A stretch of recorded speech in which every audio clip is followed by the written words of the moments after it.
I know, it's mid-August and I'm wearing a beanie, but this summer has been ridiculous. Anyway, I'm late to this party and it's been talked about a lot, so I wanted to do a review of the On CloudSurfer 7.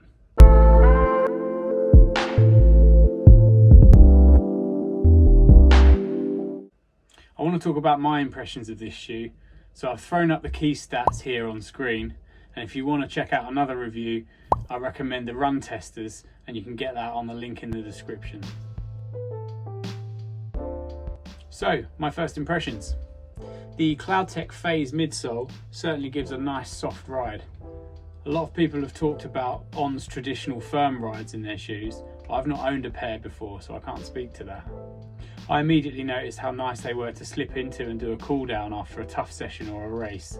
And they even picked up a little bit during strides. Although I'd say the caveat to that is that I bought these to replace my Nike React Infinity 1s, which I'd absolutely worn into the ground. So I probably would have noticed a better energy return if I'd strapped some bricks to my feet, to be honest. Having worn these shoes for a little while now and a few different types of run, unfortunately after about 200 kilometers, I've started to notice that any energy return from that midsole seems to have faded. That spring I felt in my strides when I first put them on for some warm-ups seems to have disappeared already. I know these aren't a max cushion shoe, but a lot of people have talked about how they feel like one. I've never owned a max cushion shoe before, so maybe I'm just getting used to these, or the cushioning isn't as noticeable as it was when I first put them on.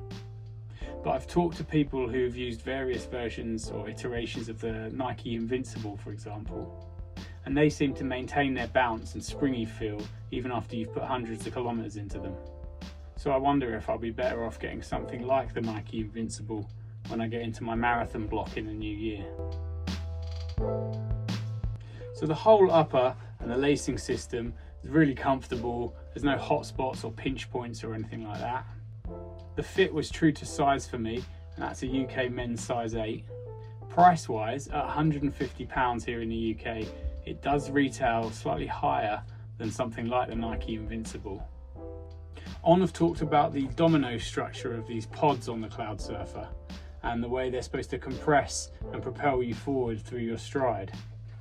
I can't say I've noticed that, if I'm honest, but I tend to strike slightly forward of centre, so perhaps some of that is undone by the way my foot contacts the ground.